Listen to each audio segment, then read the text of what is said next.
자, 오늘 하나님 말씀은 누가복음 19장 41절부터 48절까지를 제가 봉독합니다. 가까이 오사 성을 보시고 우시며 이르시되 너도 오늘 평화에 관한 일을 알았더라면 좋을 뻔하였거니와 지금 내 눈에 숨겨졌도다. 날이 이를지라 내 원수들이 토둔을 쌓고 너를 둘러 사면으로 가두고 또 너와 및 그 가운데 있는 내 자식들을 땅에 메어치며 돌 하나도 돌 위에 남기지 아니하리니 이는 내가 보살핌 받는 날을 알지 못함을 이남이니라 하시니라. 성전에 들어가사 장사하는 자들을 내쫓으시며 그들에게 이르시되 기록된 바 내 집은 기도하는 집이 되리라 하였거늘 너희는 강도의 소굴을 만들었도다 하시니라. 예수께서 날마다 성전에서 가르치시니 대제사장들과 서기관들과 백성의 지도자들이 그를 죽이려고 꾀하되 백성이 다 그에게 귀를 기울여 들으므로 어찌할 방도를 찾지 못하였더라. 아멘. 자, 한 사람을 향한 사랑의 표현은 여러 가지가 있습니다. 언어, 말로 사랑을 표현할 수 있고요. 관심으로 표현할 수 있고, 그 다음에 그 사람의 말을 들어줌으로 우리가 표현할 수 있습니다. 또 선물을 줄 수도 있고요. 그런데 가장 감동을 주는 사랑의 표현은 저는 눈물이라고 생각합니다. 여러분, 최근에 여러분 자신이 너무 힘들어서 흘린 눈물 말고, 또 드라마를 보면서 감동한 눈물 말고요, 다른 사람을 위해 안타까워하며 눈물 흘린 적이 있습니까? 생각해 보십시오. 쉽지 않습니다. 바쁘게 돌아가잖아요. 그죠? 세상에서는 바쁘게 돌아가고 너무 분주하게 돌아가기 때문에 자기 하나 돌아보기 급급합니다. 그런데 다른 사람을 생각하고 그 사람을 위해 눈물까지 흘린다는 건 참으로 어려운 일입니다.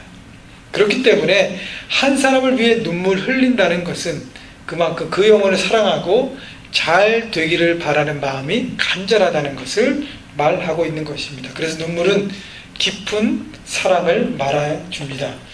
자, 오늘 보면 41절부터 읽었는데 41절 볼까요? 가까이 오사 성을 보시고 우시며, 예수님께서 어디에 가까이 오셨어요?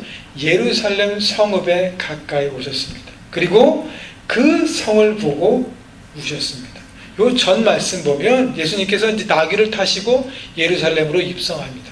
많은 사람들이 호산나 호산나 찬양하면서 구원자 하나님 선포하면서 하나님을 찬양하며 많은 사람들이 군중 속에서 들어왔습니다. 그런데 예수님의 시선은요, 많은 예수님을 환영하고 찬양하는 많은 군중에 있었던 게 아니라 어디에 있었어요?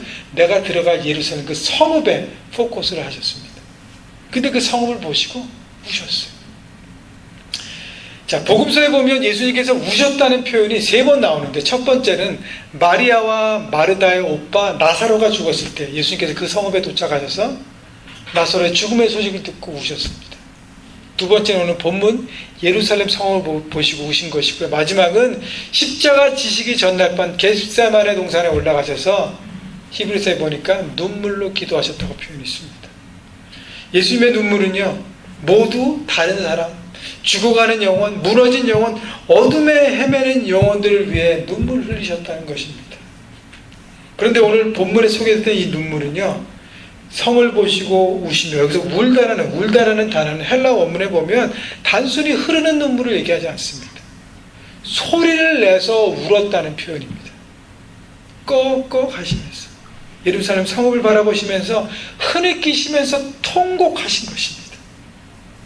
예수님은요, 당시 예루살렘에서 영적인 황망을 바라보시고 그 영적 어둠 속에 살아가는 하나님의 백성 이스라엘 백성들을 바라보시면서 안타까워하신 마음으로 눈물 흘리신 것입니다.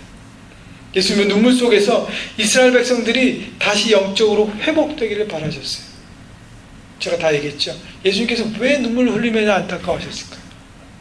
이스라엘 백성들이, 예루살렘에 있는 하나님의 백성들이 하나님 앞에 온전한 예배자로 하나님을 섬기는, 믿는 제대로 된 하나님의 백성으로 서기를, 영적인 깨어있음을 사모하고 바라보셨기 때문에 눈물을 흘리셨습니다. 그래서 구체적으로 왜 이 하나님의 도성이 결국은 무너질 수밖에 없는지를 오늘 본문을 통해서 말씀하시고, 그리고 예루살렘 성전에 직접 들어가셔서 행동으로 보여주십니다. 그 주님의 눈물이 이 시간 우리를 향해 있습니다. 하나님께서 동일하게 우리를 바라보고 계세요. 만약 우리가 몸은 와 있고 입으로는 찬양하고 예배를 드리지만 여러분 한 주간 하나님과 상관없이 여러분 살다가 그냥 몸만 왔다면 여러분 주님께서 여러분을 바라보시고 동일하게 안타까워하시며 눈물 흘리고 계십니다. 영적으로 어둠 가운데 계속 빠질 수밖에 없잖아요. 물론 주일날 오신 게 여러분 큰 승리입니다. 그러나 매일매일 삶 가운데 우리가 하나님의 뜻 안에 있지 않고 빛으로 그 모든 것을 선택하지 않고 하나님 앞에 무관하게 살았다면 우리 영적인 어둠 가운데 살고 있는 거나 마찬가지입니다. 여러분 예수님께서 우리의 각 사람을 바라보시면서 안타까움에 눈물을 흘리신다는 것은 축복입니다. 이런 축복이 누군가 나를 위해서 안타까우면서 눈물을 흘린다는 것. 그렇다면 오늘 주님의 눈물 속에서 우리가 회복돼야 할 부분이 무엇인가 말씀을 통해서 함께 은혜를 나누고자 합니다. 자, 오늘 크게 세 가지 우리가 회복될 주님이 안타까움을 하시며 보시는 예루살렘의 회복과 동일하게 우리의 회복이 무엇인가 함께 세 가지를 보겠습니다. 첫째는 우리가 회복돼야 될 부분은 평화입니다. 평화. 42절 볼까요? 이르시되 너도 오늘 평화에 관한 일을 알았더라면 좋을 뻔하였거니와 지금 내 눈에 숨겨졌도다. 예수님께서 예루살렘 향해서 눈물 흘리신 이유를 설명하시는데 바로 예루살렘이 평화를 잃어버렸기 때문인 것입니다. 여러분 예루살렘이라는 도시 이름은요 이름 자체가 평화의 도시입니다. 로스앤젤레스는 무슨 도시예요? 시티 오브 엔젤, 천사의 도시잖아요. 예루살렘 무슨 도시예요? 평화의 도시예요. 그런데 이 평화의 도시에 평화가 없다는 얘기입니다. 여러분 역사적으로 보면 다윗이 왕으로 되면서 그 모든 주변 나라를 석권하고 강력한 왕으로 이스라엘을 점령합니다. 통치합니다. 자, 그때 강력한 하나님의 나라를 선포하고 통치하기 위해서 수도를 정하는데 수도를 예루살렘을 정했습니다. 그 전까지는 예루살렘이 이스라엘 전체에 별로 중요하지 않은 도시였습니다. 다윗이 예루살렘을 수도로 정했어요. 그리고 거기에 정치적인 중심을 잡았습니다. 그리고 더 큰 중심을 잡기 위해서 당시에 법궤가 기랏 야렘이라는 다른 도시에 있었는데 그 법궤를 가지고 예루살렘으로 들어옵니다. 그래서 법궤를 중심으로 뭘 드려요? 제사, 예배를 드리기 시작합니다. 그리고 다윗의 아들인 솔로몬이 예루살렘의 성전을 지어요. 그래서 영적으로 정치적으로 예루살렘은 이스라엘 전체의 중심과 핵심이 되었습니다. 바로 예배의 중심, 하나님과의 만남의 중심, 예루살렘이 바로 평화의 도시가 된 것입니다. 여러분 평화는요 히브리어로 많이 들어봤을 텐데 아세요? 샬롬이라고 합니다. 샬롬 들어보셨죠? 평화는 히브리어로 샬롬. 샬롬이라는 뜻은요 아무것도 없는 고요한 잔잔한 바다와 같은 상태를 말하지 않습니다. 샬롬이라는 뜻은 문제는 있지만 어려운 파도는 있지만 내 삶의 모든 부분이 제자리로 잡힌 질서 잡힌 오도가 있는 삶이 되었을 때 그때를 샬롬이라고 얘기합니다. 모든 것이 질서 안에서 제자리에 있는 것이 바로 샬롬입니다. 자, 그런데 이스라엘에게 예루살렘이란 하나님의 백성으로 살아가는 질서의 중심축인데 그 예루살렘의 중심축이 솔로몬 후반기부터 무너지기 시작합니다. 하나님이 하는 다른 것들, 물질과 인간관계와 권력과 여러 가지 유혹과 모든 것에 빠지기 시작하면서 솔로몬이 후반기에 하나님을 향한 예배를 버리기 시작합니다. 예루살렘이 중심에서 흔들리기 시작했어요. 그래서 이스라엘의 영적인 기반이 흔들리기 시작하면서 점점 영적으로 흔들리고 무너지고 어두운 가운데 빠지기 시작합니다. 가장 어두웠던 상태가 뭐냐면 바로 예수님이 오시기 바로 전이었어요. 그 예수님이 오셨을 때 영적으로 가장 암흑기였습니다. 이스라엘 백성들 겉으로는 안 그런 척 하였지만 마음의 중심은 하나님을 떠나 있었어요. 하나님이 더 이상 그들의 삶의 주인이 아니셨습니다. 자신의 욕망과 이기심을 채우기 위해 하나님을 버린 지 오래되었고 세상의 방법으로 경쟁하며 다른 사람을 짓누르고 성공을 추구하는 삶을 살았습니다. 그래서 42절 다시 보십시오. 예수님께서 하반절에 지금 내 눈에 숨겨졌다. 뭐가 숨겨졌다고요? 예루살렘의 평화가 숨겨졌다는 거예요. 예루살렘에 더 이상 평화가 없다는 것입니다. 왜냐하면 하나님 앞에 질서 있는 삶이 아니라 하나님을 버린 삶이 되었기 때문에 무질서한 삶이 예루살렘 안에 있었다는 것이죠. 영적인 무질서를 얘기하는 것입니다. 여러분, 예수님이 하나님의 평화를 잃어버린 도시에 찾아오셨습니다. 예수님께서 이 땅에 태어나셨을 때 천사가 뭐라 그랬어요? 베이비 지저스가 태어났을 때 하늘엔 주님께 영광, 땅 위에는 평화로다 그랬어요. 예수님 오셨을 때 땅 위엔 평화로다. 평화의 주님이 이 땅에 오셨다는 거예요. 예수님께서 이 땅에 오신 이유는 평화를 잃어버린 그 예루살렘 땅, 그 이스라엘 땅에 평화를 주시러 오셨다는 것이죠. 평화를 회복시키시기 위해서. 그래서 예수님은 그들의 흩어진 삶의 질서를 새롭게 복원시키기 위해서 평화의 왕으로 오셨고 그들의 삶을 다스리고 주관하시는 하나님 나라를 선포했습니다. 여러분, 여러분의 삶의 영적인 질서는 어떻습니까? 어떻게 되어 있습니까? 그 여러분 안에 평화가 있습니까? 삶의 모든 것이 제자리에 있는지 여러분 돌아보시면 됩니다. 그렇게 될 때 내 삶의 평화가 회복되는 것입니다. 결국 내 삶의 모든 것이 제자리에 있다는 것은 하나님의 계신 자리가, 내 삶에 하나님의 계신 자리가 어디인가? 그냥 내 삶의 중심에 내가 다 알아서 하고 하나님의 옆에서 그냥 따라오시는 분인가? 또 내 삶에 내가 서 있는 자리는 어딘가? 나의 물질과 시간과 사람들과 관계들이 어디에 놓여 있는가? 여러분, 방금 설명드렸지만 평화, 샬롬이란 아무런 문제가 없는 삶을 말하지 않는다 그랬습니다. 여러분, 아무런 문제없는 인생, 여러분 잔잔한 호수 같은 인생을 살려면 어디로 가야 돼요? 공동묘지로 가야 됩니다. 여러분, 죽으면 아무 문제 없어요. 여러분, 공동묘지에 가면 아무 컴플레인 없습니다. 다 잠잠히 그 안에 있습니다. 죽은 인생은요 문제가 없어요. 살아있는 한 우리 삶에 문제는 있습니다. 그러나 문제를 뛰어넘는 평화는 하나님께서 내 삶의 중심으로 좌정하실 때 그때 평화가 임합니다. 여러분, 1:1 제자훈련들을 여러분 많은 분들이 하셨는데 거기에 가장 중요한 그림이 있어요. 이렇게 배를 운전한 선박의 키인데요, 그거를 또 다른 의미에서 보면 수레바퀴 윌과 같습니다. 윌의 중심에 누가 있어요? 예수 그리스도예요. 그분이 내 삶의 중심이 되면 그 다음에 내 삶의 다른 모든 것들은 사이드로 다 자리를 잡으면 어떻게 해요? 그 윌이 아름답게 굴러갑니다. 중심이 없으면 윌은 굴러가지 않습니다. 똑같은 얘기예요. 내 삶에 문제는 있지만 윌이 굴러갈 때 돌을 만나기도 하고 범프를 만나기도 하고 여러 가지가 있지만 어떻게 해요? 다 굴러가게 되어 있습니다. 넘어가게 되어 있어요. 뭐만 있으면? 중심에 예수 그리스도만 있으면. 내 삶의 주인이 하나님이면 모든 것들이 안정감을 가지고 굴러간다는 것입니다. 왜냐하면 예수님께서, 하나님께서 내 삶의 중심이 되시기에 그때 평화가 내 삶 가운데 임하기 때문이에요. 우리 찬송가 잘하는 가사 중에 평화 평화로다 하늘 위에서 내려오네. 어디서 내려온다고 평화가요? 하늘 위에서 내려온다고. 내가 아무리 평화를 찾고 찾아도요, 내가 갖는 그 평화는 항상 흔들리게 되어 있어요. 여러 가지 때문에, 재정 때문에 흔들리고요, 스테이러스 때문에 흔들리고, 인간관계 때문에, 건강 때문에 흔들리게 되어 있습니다. 그러나 하늘에서 주는 하나님의 평화는 하나님의 질서 안에 있기 때문에, 내 삶의 주인은 하나님이 좌정하시기 때문에 내 삶에 흔들리지 않는 평화가 임한다는 것입니다. 그러므로요, 내 삶에 여러분 평화만 구하지 마십시오. 평화가 임하는 삶을 선택하고 살아가십시다. 나의 중심, 내 선택, 내 시간, 내 재능, 내 물질, 내가 속해 있는 가정과 학업과 직장과 비즈니스에서 여러분 주인이 누군지를 확인하십시오. 하나님께서 내 모든 것의 주인 되시고 내가 그것을 맡길 때, 그분이 주인 된 삶을 살 때, 그때 우리는 참 평강을 누리게 될 것입니다. 43절 44절 보십시오.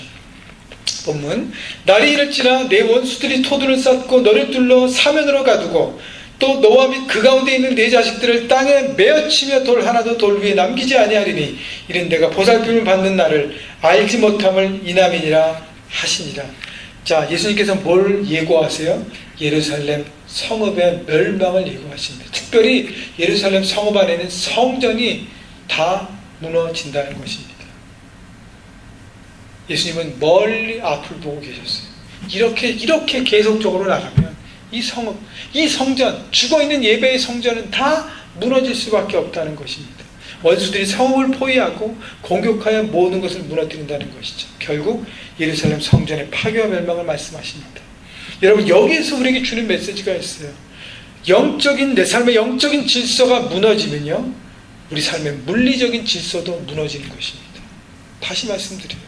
내 삶의 영적인 질서가 무너지면 우리 삶의 물리적인 질서도 무너진다는 것이에요. 하나님을 떠난 예루살렘 결국 어떻게 됐어요? AD 70년에 무너졌어요. 로마의 티토 장군이 점령해서 예루살렘을 포위하고 결국 성전을 다 완전히 박살냈습니다. 44절의 말씀처럼 돌 하나도 돌 위에 남기지 않게 완전히 초토화시켜버렸어요. 악한 영은요, 우리의 삶의 영적 질서를 파괴하려고 여러 가지로 유혹합니다. 악한 영이 첫사람 아담과 하와에게 뭘 유혹했어요? 선악과를 따먹으면 하나님처럼 된다. 눈이 밝아졌어. 결국 그건 뭡니까? 내 삶의 주인이 네가 되라는 거예요. 내 삶의 주인 네가 해. 하나님 의지하지 마. 네가 알아서 다 할 수 있어. 네가 하나님이야. 네가 중심으로 살 수 있어. 그걸 선택하라고 악한 영이 유혹한 것입니다. 그러면 더 잘 될 거라고, 더 부흥할 거라고, 더 좋을 거라고. 그러나 어떻게 됐습니까? 결국은 무너졌습니다. 이것이 악한 영의 유혹이에요. 악한 영은 결국 우리를 파괴하기 위해서 우리를 유혹합니다. 우리의 욕심과 이기심과 고집만 붙들게 하고, 보이는 물질에 묶이게 하고, 보이는 사람에 묶이게 합니다. 여러분, 악한 영의 공격을 간파하십시오. 이기기 위해서는 내 삶의 영적 질서를 점검하면 돼요. 악한 영이 날 유혹하면 어떡하지? 여러분, 거기에 신경 쓰지 않고 내 삶의 중심에 하나님인 것을 날마다 선포하고, 그렇게 삶 가운데 선택하고, 모든 것을 그림의 주님의 뜻 가운데 살려고 애를 쓰고 최선을 다하면 여러분, 흔들리지 않습니다. 하나님과의 바른 관계, 바른 삶의 중심이 된 우선순위에 따라 사는 삶을 살 때, 그러면 나머지도 모두 바르게 정리되는 평화의 삶을 살게 될 것입니다. 여러분, 영적 질서를 세움을 통해서 평화의 삶을, 평화로운 가정을, 평화로운 학업과 평화로운 비즈니스를 일궈 가시는 여러분 모두가 되시기를 주님의 이름으로 축원합니다. 두 번째 우리가 회복되어야 될 부분은 우리가 너무나도 잘 아는 예배입니다. 자, 45절 46절 보겠습니다. 성전에 들어가서 장사하는 자들을 내쫓으시며 그들에게 이르시되 기록된 바 내 집은 기도하는 집이 되리라 하였거늘 너희는 강도의 소굴을 만들었도다 하시니라. 자, 눈물로 예루살렘 성전을 멸망을 안타까움으로 말씀하신 예수님께서 예루살렘 회복을 위한 원리의 삶을 현장에서 보여주세요. 그것이 뭡니까? 성전에 들어가서 장사하는 사람들을 다 내쫓았습니다. 이 장사하는 사람들은 도대체 누구였을까? 당시에요, 유대 종교 지도자들은 예루살렘 출신이 아니라 다른 지역에서 오는 순례자들, 그리고 흩어져 있는 유대인들이 다른 도시, 다른 나라에 살았는데, 그들이 절기 때마다 아니면 필요할 때마다 예루살렘에 와서 성전에서 제사를 드렸습니다. 왜냐하면 성전 하나밖에 없잖아요. 뭐든지 거기 왔어야 합니다. 그렇기 때문에 그들이 예루살렘에 멀리서 와서 재물을 가지고 제사를 드려야 되는데 재물을 끌고 올 수 없잖아요. 그래서 돈을 갖고 오면 성전에서 그 동물을 팔고 자기가 필요한 대로 동물을 사서 제사를 드렸습니다. 이거 비즈니스를 한 거예요. 그 다음에요, 당시에 19세인가 20세 이하의 남자 성인들은 성전에 세금을 내야 했습니다. 근데 성전에 세금을 내는 돈의 화폐가 딱 세겔이라는 두로의 화폐가 딱 정해져 있었습니다. 그래서 자기의 갖고 있는 돈을 갖고 성전에 세금을 못 내요. 화폐를 바꿔야 합니다. 그죠? 환전이라는 비즈니스를 거기서 열었어요. 환전하면서 나머지는 어떻게 해요? 항상 이게 떨어지는 게 있잖아요. 그것도 이익을 취하는 거죠. 한두 사람이면 별로 없지만 대단한 수십만, 수백만의 여러분 떨어지는 피가 얼마큼 되겠습니까? 여러분, 그 비즈니스가 어마어마한 비즈니스가 되었어요. 그래서 성전에 있는 이방인들의 지금으로 얘기하면 카트와 부스를 다 분양한 거예요. 사람들에게 이 비즈니스를 할 수 있도록. 그래서 유대 종교자 지도자들은 그 수많은 권리금을 챙겼습니다.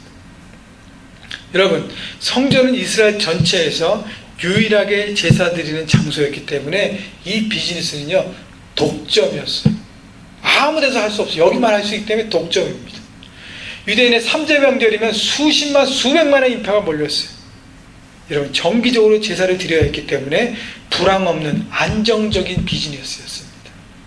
그래서 상인들이 이 자리를 잡기 위해서 어떻게 해요? 아마 높은 권리금을 주지 않았나 생각합니다. 그래서 유대 종교자 지도자들은 이 비즈니스를 통해서 굉장한 인컴을 받았습니다. 근데 문제는 뭐냐면 당시 유대인들의 제사와 예배는 영적으로 죽어 있었어요. 지극히 형식적이었습니다. 하나님 앞에 그냥 안식일날 나와서 그냥 어떻게 눈도장만 찍고 가는 거예요. 하나님 앞에 내가 최소한의 의무만 하는 것이죠. 안 나와서 그냥 내 삶에 살리겠니 좀 찜찜하고, 나와서 다 하자니 그거는 싫고, 그렇기 때문에 인비트윈에 있으면서 계속 그냥 눈도장만 찍고 갑니다. 하나님이 그래 내가 너 예배 가운데 함께 하겠다라는 거에 관심도 없어요. 하나님 임재에는 관심도 없습니다. 오히려 하나님 임재하지 마세요. 하나님 오시면 제가 제 마음대로 못 살기 때문에 하나님 불편합니다. 오지 마세요. 내가 내 멋대로 살게, 그냥 내가 알아서 예배하고 갈 테니까 내가 알아서 살게 해주세요 라고 그런 마음으로 자기의 예배를 드리고 있었습니다. 여러분, 만약 유대 종교 지도자들이 영적으로 바로 서 있었다면 무엇부터 회복이 됐을까요? 순례자들과 외부에 오는 모든 사람들을 위한 불편을 섬기기 위한 그런 동물을 파는 비즈니스를 열었을까? 아니면 예배를 먼저 회복해야 됐을까요? 여러분, 그들의 형식적인 제사를 버리고 통회하는 마음으로, 자복하는 마음으로 예배를 먼저 회복하는 것이 우선이었습니다. 그러나요, 지도자들은 예배와 제사에는 관심이 없습니다. 거기서 오는 이익과 비즈니스에만 관심이 있었습니다. 그렇기 때문에 하나님은, 예수님은 성전에 오셔서 그들 모두를 어떻게 싹 쓸어버린 것입니다. 이 사람들이 이 비즈니스 이익을, 권리를 위해서 그 안에 많은 다툼과 폭력과 거짓과 수수로 그 이권을 서로 잡기 위해서 보이지 않는 대단한 싸움들을 하는, 정말 영적으로 바닥을 치는 사람들이었다는 것입니다. 그래서 예수님께서 뭐라고 표현해요? 46절 보세요. 그들에게 이르시되 기록된 바 내 집은 기도하는 집이 되리라 하였거늘 너희는 뭘로 만들었다고요? 강도의 소굴로 만들었다는 것입니다. 이 이익과 이 모든 인컴을 차지하기 위해서 서로 싸우고, 서로 비난하고, 서로 비판하고, 하나님에 향한 예배에 관계없이 그 비즈니스, 자기 이익을 추구하는 비즈니스에만 관심이 있었습니다. 그래서 예수님은 성전을 깨끗하게 정리하셨습니다. 여러분, 하나님께서 우리에게 바라보시는 예배는 무엇입니까? 제사는 구약에서 이미 말씀드렸죠. 상한 심령입니다. 상한 심령이라는 것은 무엇이죠? 내 안에 있는 모습 그대로 나오라는 거예요. 투명한 마음으로. 나는 제사보다 순종을 원하신다고 말씀하십니다. 오늘 우리 찬양 중에 첫 찬양이 뭐였어요? 바로 요한복음 4장에 있는 말씀을 가지고 찬양한 것인데, 하나님이 신령과 진정으로 예배하는 자를 어떻게 하신다고요? 주님이 찾으신다고 말씀하십니다. 우리가 정말 신령과 진정으로 예배하고 있는가? 여러분, 이 시간 하나님을 향한 나의 예배와 기도가 살아있는지를 점검해야 합니다. 그래서 예수님께서 성전은 내 집이라고 표현하시고, 하나님의 집은, 내 집은 기도하는 집이라고 말씀하십니다. 성전이 누구의 집이에요? 하나님의 집이에요. 하나님께 속해 있습니다. 우리가 하나님 앞에 속해 있는 인생을 통해서 하나님 앞에 예배함을 회복해야 한다는 것이죠. 여러분, 예배는 매주 1년에 50몇 번씩 드리기 때문에 여러분 타성해졌기 시작하고 감각을 잃어버리기 시작하면 예배가 형식적으로 금방 변합니다. 여러분, 주일날 이곳에 올 때 기대하는 마음이 없다면 여러분 기도하셔야 돼요. 언제부터? 전날부터. 토요일날 저녁에 다음날 예배를 내가 기대하는 마음이 있는가 점검하십시오. 없어요? 그럼 그날 무릎 꿇고 기도해요. 주님, 제가 예배에 기대하는 마음이 없습니다. 제 마음을 어떻게 하면 좋겠습니까? 메마른 마음으로 오면 아무런 은혜가 오지 않습니다. 갈급한 마음으로 오셔야 돼요. 갈급한 마음. 주님, 주님의 만남을 내가 사모합니다. 목마릅니다. 영적으로. 주님의 은혜 아니면 내가 살 수 없습니다. 여러분, 인격적인 만남이 바로 예배입니다. 하나님은요, 예수님은요, 인격적이세요.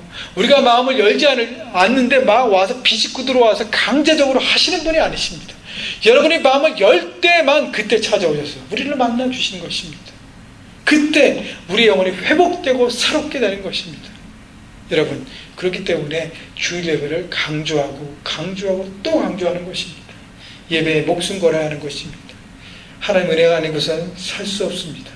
여러분, 내 삶의 중심이 바로 예배예요. 예배가 무너지면 뭐가 무너져요? 내 삶의 모든 것이 무너진다는 것을 잊지 마십시오. 예배가 무너지면 모든 것이 무너진다. 반대로 해요. 예배가 살면 뭐가 살아요? 우리 삶에 모든 것이 살아납니다. 왜 잘 안 되지? 왜 이거 안 되지? 생각하지 마시고 내가 하나님 향한 예배가 살아있는지를 점검하십시오. 그때에 우리 영혼이 회복되고 그 힘으로 세상의 현장에서 승리하는 삶을 살게 될 것입니다. 자, 마지막 세 번째 우리가 회복해야 될 영역은 무엇이냐면 바로 말씀입니다. 47절 볼까요? 예수께서 날마다 성전에서 가르치시니 대제사장들과 서기관들과 백성의 지도자들이 그를 죽이려고 꾀하네. 자, 예수님께서 성전에서 장사하는 사람들 다 내쫓은 다음에 그 다음에 성전에서 날마다 뭘 하셨어요? 말씀을 가르치셨습니다. 왜 말씀을 가르치셨을까요?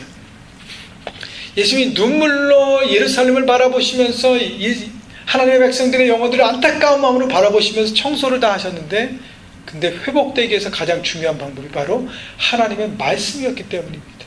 말씀이 내 심령에 떨어질 때, 심기울 때 우리 안에 뭐가 일어나요? 부흥과 회복이 일어나는 것입니다. 다른 방법은 없습니다. 온전한 회복은 말씀이 내 영혼에 선포되고 심겨졌을 때, 말씀이 우리 영혼에 하나님의 마음을 품게 하는 것입니다. 그래서 하나님의 마음을 따라 살 수 있도록 우리에게 도전을 주고 우리의 삶을 가이드하는 것입니다. 자, 오늘 하나님 말씀 중에서 핵심적인 두 가지 무엇일까? 누가복음 19장 11절 이후에 나오는 그 10문화의 비유를 통해서 두 가지를 말씀하십니다. 하나는 뭐냐면 하나님의 주권이에요. 예수님의 가르침의 중심의 핵심이 하나님 나라라 그랬죠. 자, 누가복음 19장 11절 이하 보면 10문화의 비유가 나오는데, 한 주인이 왕위를 먼 나라에서 받으려고 갈 때 종들을 불러다가 한 문화씩 이렇게 나눠줍니다. 그리고 장사해라. 그리고 떠납니다. 여러분, 종들을 다 불러서 한 문화씩 공평하게 똑같이 나눠줬다는 것은 무슨 의미입니까?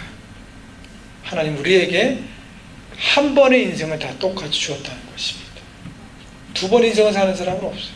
한 번의 인생 공평하게 다 똑같이 주어졌습니다. 그렇다면 우리 인생은 누구 겁니까? 하나님의 것이에요. 하나님께서 주신 인생이에요. 내 인생은 나의 아니야. 저의 인생은요 하나님께 받은 인생입니다 라고 생각하시고 라고 그렇게 살아가시는 것입니다. 내 인생은 주인이 하나님이심을 깨달으라는 것입니다. 그래서 내 시간, 내 재능, 내 물질, 내 모든 것을 내 멋대로 하면 안 된다는 거예요. 하나님의 받은 것이기 때문에 잘 관리하는 청지기처럼 관리하고 사용해야 하는 것입니다. 최선을 다해서요. 여러분, 그 요즘 가장 최고로 뜨고 있는 노래가 뭔지 아시죠? 한국에 강남스타일이라고. 여러분 아시죠? 제가 춤은 못 추는데 그 강남스타일의 싸이가 이번에 MTV 어워드인가요? 한때 초청받았는데, 인터뷰 때 떠나기 전에 인터뷰한 내용은 제가 잠깐 기사를 봤는데 제 마음에 도전을 주는 것이 있습니다. 저는 이 모든 것들이 덤으로 오는 축복입니다. 덤입니다. 제가 이렇게 될 줄은 몰랐습니다. 그렇게 얘기하면서 제 가수 인생에 항상 최고인 적은 없었습니다. 그러나 최선을 다하지 않은 적은 없었습니다 라고 얘기하더라고요. 자기가 최고는 아니었지만 항상 저는 제 음악에 최선을 다했습니다. 여러분, 하나님께서 우리에게 인생이 똑같은 인생을 주셨어요. 물론 시간적인 차이는 틀릴 수 있지만 똑같은 인생을 주셨습니다. 너는 그 인생에 최선을 다했는가? 너에게 주신 그 시간에 최선을 다했는가? 내가 갖고 있는 물질에 최선을 다했는가? 그 하나님의 마음에 최선을 다했는가? 여러분에게 질문해 보십시오. 나는 최선을 다했는가? 나는 최선을 다해서 그것을 관리하고 사용하고 드렸는가? 여러분, 하나님께서 우리에게 말씀하신 것, 바로 주권을 인정하고 내 것이 아니라 하나님 것이기 때문에 최선을 다하는 마음으로 살아가기를. 그래서 가정에서 남편도 아내로 최선을 다했는가? 직장에서 나는 인플로이로 최선을 다했는가? 매니저로 최선을 다했는가? 나는 오너로서 CEO로 최선을 다했는가? 학생으로 나는 최선을 다하고 있는가? 여러분, 돌아보십시오. 그것이 바로 하나님의 주권을 인정하며 살아가는 삶인 것입니다. 또 하나의 하나님의 말씀의 핵심이 뭐냐면 영혼에 대한 열정이에요. 한 문화를 받아가지고 장사하라 그랬어요. 그래서 결과를 돌아보니까 그 주인이 돌아와서 보니까 뭐라 그래요? 한 종은 한 문화로 10문화를 남겼고, 한 종은 한 문화로 5문화를 남겼고, 마지막 족은 한 문화로 아무것도 안 하고 그냥 한 문화를 가져왔습니다. 여러분, 한 문화, 나의 한 인생을 들여서 나는 몇 명의 영혼을 살렸다는 것을 하나님은 마지막 때 우리에게 카운트하신다고 말씀하십니다. 여러분, 왜 우리에게 이것을 주었을까요? 하나님, 저 혼자 살기도 버거운데 누구 영혼을 살려요? 누구 잃어버린 영혼을 하나님께 초대합니까? 여러분, 그것은 지극히 이기적인 삶인 것입니다. 내 안에 생명이 있다면, 하나님으로 받은 십자가의 은혜가 활활 타오르는 하나님의 열정이 있다면 어떻게 해요? 다른 사람을 살릴 수 있는 열정이 있는 것입니다. 예수님께서 예루살렘으로 향하시다가, 나눔방에서는 여러분 다 나누셨을 텐데 갑자기 여리고로 가십니다. 여리고로 왜 가셨을까요? 삭개오라는 한 영혼을 살리시기 위해서 방향을 틀어서 여리고로 향합니다. 그래서 그 세리장 삭개오의 집으로 들어갑니다. 많은 사람들이 반대하고 수군거렸어요.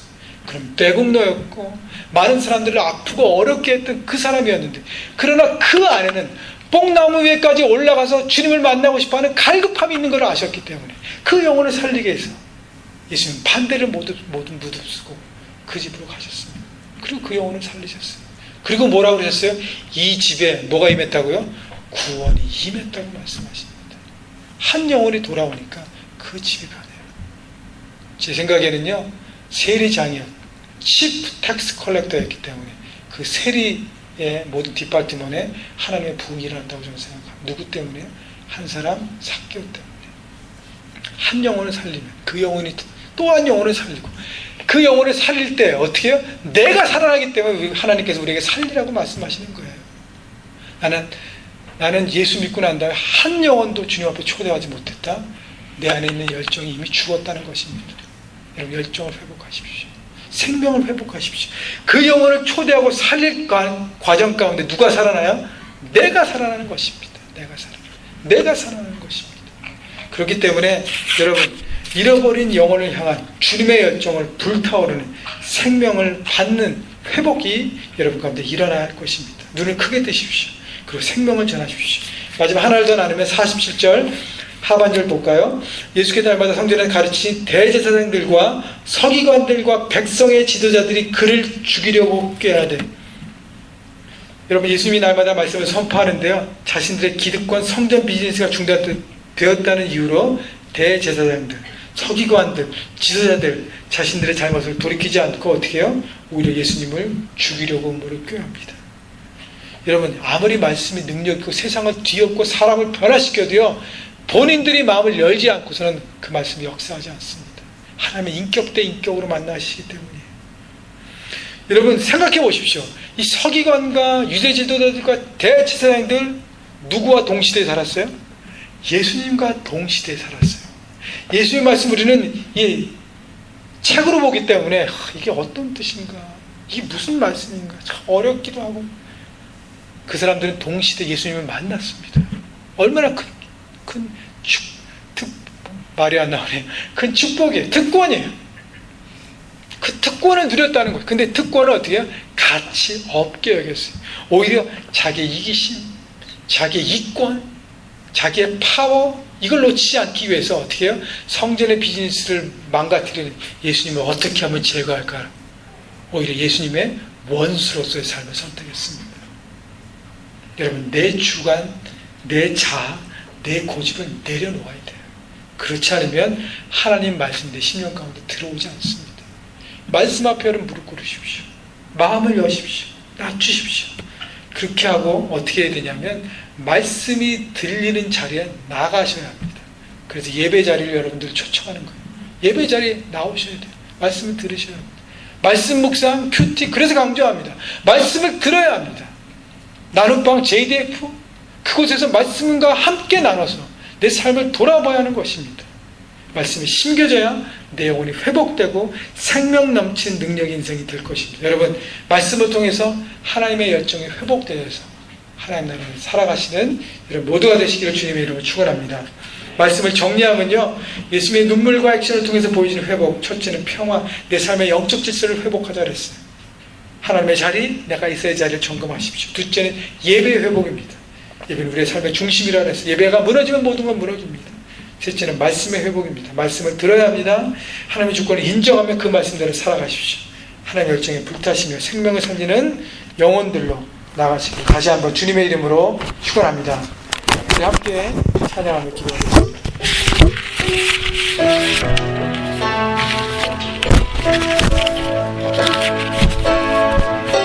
우리 주는 평화 찬양하시면서 내 삶에 하나님의 평강이 임하기를 여러분 구하십시오. 하나님, 내 삶에 예수님께서 내 삶의 주인 되셔서 모든 질서가 잡히고 그 중심을 흔들리지 않은 평강의 평강을 주님 내게 임하게 하여 주옵소서.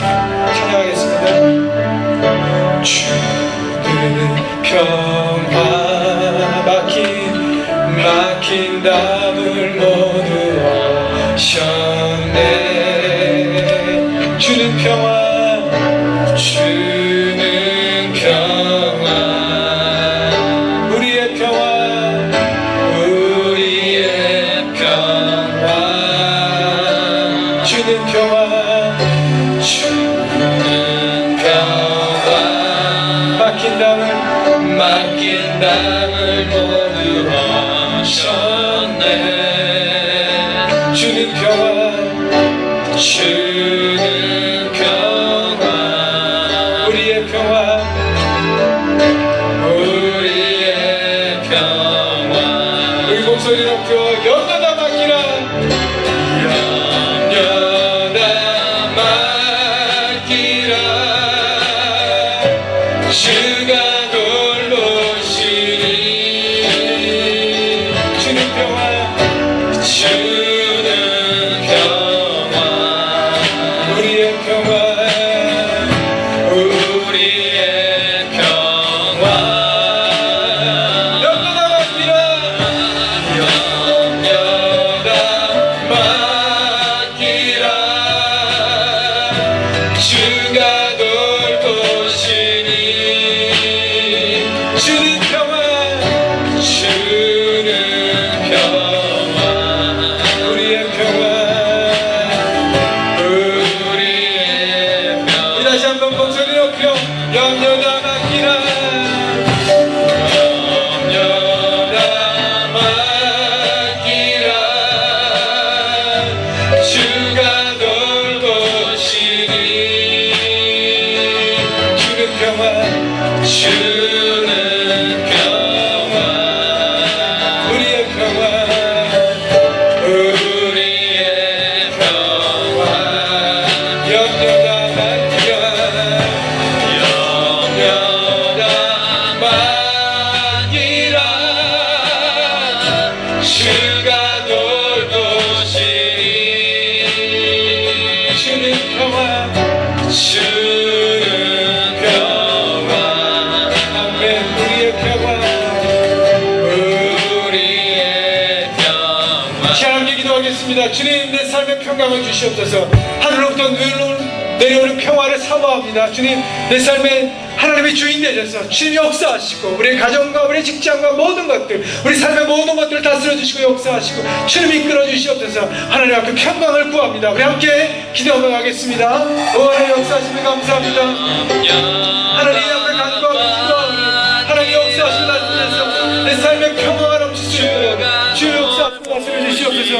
우리 하나님 앞에 나가 우리 주님 인도하셔서 하나님의 뜻하는 인생의 은이 주께서 역사하시고 주님 다스려